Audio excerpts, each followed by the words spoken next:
প্রিয় মানুষের প্রতি অভিযোগের শেষ থাকে না মানুষের।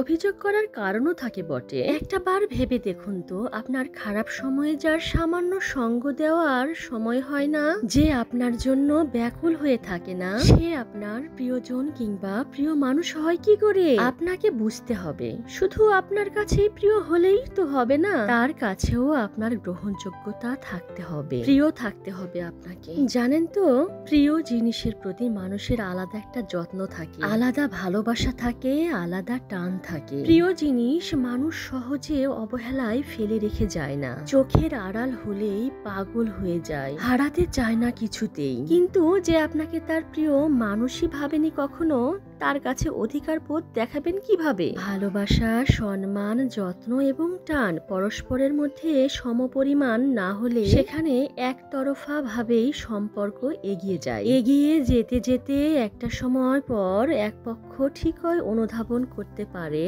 এবং হাঁপিয়ে ওঠে এবং পরিশেষে সে মুক্তি চায়। সত্যিকারের প্রিয় মানুষ কিংবা প্রিয়জন তো সেই, যার কাছে সময় ভিক্ষা চাইতে হয় না। আপনাকে সময় দেওয়ার জন্য সে নিজে থেকেই আপনাকে খুঁজে নেয়। আপনার মন খারাপে কিংবা খারাপ সময়ে সে আঠার মতো লেগে থাকে আপনার পাশে, যে কখনোই আপনাকে একা থাকতে দেয় না। সে ঠিক তখনও ভালোবাসে যখন আপনি নিজেকেই নিজে ভালোবাসতে ভুলে যান। আসসালামু আলাইকুম গাইস, আপনারা সকলে কেমন আছেন? আলহামদুলিল্লাহ, আপনাকে দোয়ায় ও ভালোবাসায় আমরাও সকলেই ভালোই আছি।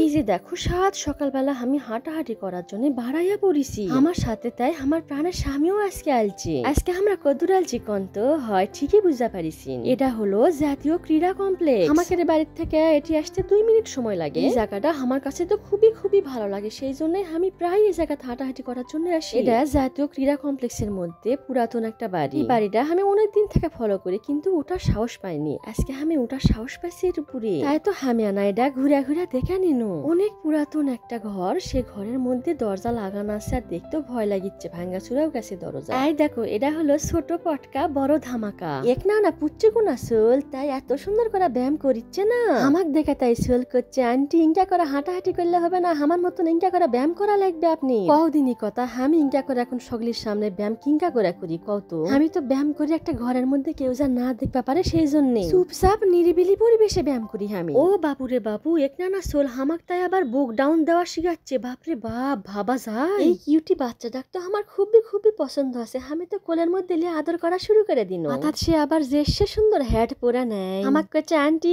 আপনার ভিডিও আমার মামুনি দেখে, আপনি আমি চিন্তা পারিছি। সত্যি ছোট্ট বাচ্চাটার মাথা ভরা অনেক অনেক বুদ্ধি, এত এত কথা কয়, আর সব কথা ফাঁকা ফাঁকা বড় মানুষের মতন একবার। আমি করছি বাবা, তোমার মাথা ভরা এত বুদ্ধি, এত পাকা পাকা বড় মানুষের মতো কথা কও তুমি। আমাকে করছে আন্টি আমার মাথার মধ্যে একটা ব্যাটারি আছে, সেই ব্যাটারি একটা ফুল চার্জ দেওয়া, অল টাইম চার্জ হয়, ওই জন্য আমি এত কথা কওয়া পারি। এত পাকা কথা বাচ্চাটার। এর মধ্যে কোনো দোকানপাট নাই, দোকানপাট থাকলে আমি তার জন্য অনেক কিছু কিনা দিন। যাই হোক, আবার যদি পরে দেখা হয় ইনশাল্লাহ দেখবো হিনি। তখন আপনারা আমার ভিডিও দেখার জন্য আপনাকে অসংখ্য অসংখ্য ধন্যবাদ। পরবর্তী ভিডিও দেখার জন্য আপনারা সকলে অপেক্ষা করেন। সুস্থ থাকেন, ভালো থাকেন, এই কামনায়। আল্লাহ হাফিজ।